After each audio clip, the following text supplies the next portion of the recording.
ಪ್ರಧಾನಿ ಮೋದಿಯನ್ನ ಭೇಟಿಯಾದ ಸಿಂಗಾಪುರ ಅಧ್ಯಕ್ಷ. ಕದನ ವಿರಾಮ ಘೋಷಣೆ ಬೆನ್ನಲ್ಲೇ ಇಸ್ರೇಲ್ ದಾಳಿ. ಮನಾಲಿಯ ಮಂಜಿನ ಹನಿಗೆ ಕರಗಿದ ಪ್ರವಾಸಿಗರು. ಕಣಿವೆ ನಾಡಿನಲ್ಲಿ ಚಳಿಗಾಲದ ಕ್ರೀಡಾಕೂಟ. ಇದೆಲ್ಲವನ್ನ ನೋಡೋಣ ನ್ಯಾಷನಲ್ ನ್ಯೂಸ್ ಟಾಪ್ 9 ನಲ್ಲಿ. ಭಾರತ ಪ್ರವಾಸದಲ್ಲಿರುವ ಸಿಂಗಾಪುರ್ನ ಅಧ್ಯಕ್ಷ ಷಣ್ಮುಗರತ್ನಂ ನವದೆಹಲಿಯಲ್ಲಿ ಪ್ರಧಾನಿ ನರೇಂದ್ರ ಮೋದಿ ಅವರನ್ನ ಭೇಟಿಯಾಗಿದ್ದಾರೆ.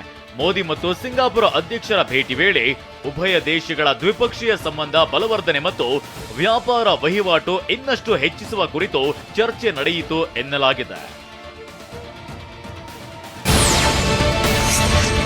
ಈ ಬಾರಿಯ ಖೇಲೋ ಇಂಡಿಯಾ ಕ್ರೀಡಾಕೂಟದ ಚಳಿಗಾಲದ ಕ್ರೀಡೆಗಳು ಜಮ್ಮು ಮತ್ತು ಕಾಶ್ಮೀರದ ಗುಲ್ಮಾರ್ಗ್ನಲ್ಲಿ ನಡೆಯಲಿದೆ.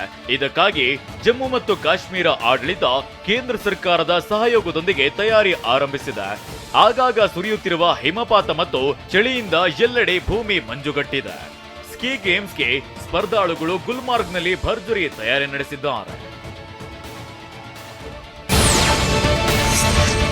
ಇತ್ತೀಚೆಗಷ್ಟೇ ವಿಶ್ವ ಚಾಂಪಿಯನ್ ಪಟ್ಟ ಗಳಿಸಿರುವ ಭಾರತದ ಗುಕೇಶ್ರನ್ನ ನವದೆಹಲಿಯಲ್ಲಿ ಆತ್ಮೀಯವಾಗಿ ಸನ್ಮಾನಿಸಲಾಯಿತು. ವಿಶ್ವ ಚೆಸ್ ಚಾಂಪಿಯನ್ಶಿಪ್ ಗೆದ್ದ ವಿಶ್ವದ ಅತಿ ಕಿರಿಯ ಆಟಗಾರನೆಂಬ ಹೆಮ್ಮೆಗೆ ಪಾತ್ರರಾಗಿರುವ ಗುಕೇಶ್ ಅವರನ್ನ ಕೇಂದ್ರ ಕ್ರೀಡಾ ಸಚಿವಾಲಯ ಮತ್ತು ಭಾರತೀಯ ಕ್ರೀಡಾ ಪ್ರಾಧಿಕಾರ ಜಂಟಿಯಾಗಿ ಸನ್ಮಾನಿಸಿವೆ. ಹಿಮಾಚಲ ಪ್ರದೇಶದಲ್ಲಿ ಈಗ ಮತ್ತೆ ಹಿಮಪಾತವಾಗ್ತಿದೆ. ಸಾಮಾನ್ಯವಾಗಿ ಚಳಿಗಾಲದಲ್ಲಿ ಹಿಮಪಾತ ಹಿಮಾಚಲ ಪ್ರದೇಶದಲ್ಲಿ ಹೆಚ್ಚಾಗ್ತದೆ.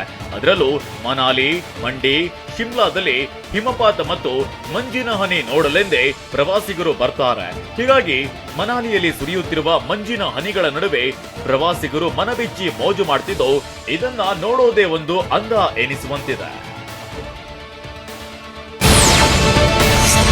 ಈ ಬಾರಿಯ ಅಂದ್ರೆ ಮಹಿಳಾ ಪ್ರೀಮಿಯರ್ ಲೀಗ್ ಕ್ರಿಕೆಟ್ನ 3ನೇ ಆವೃತ್ತಿ ಫೆಬ್ರವರಿ 14ರಿಂದ ಆರಂಭವಾಗಲಿದೆ.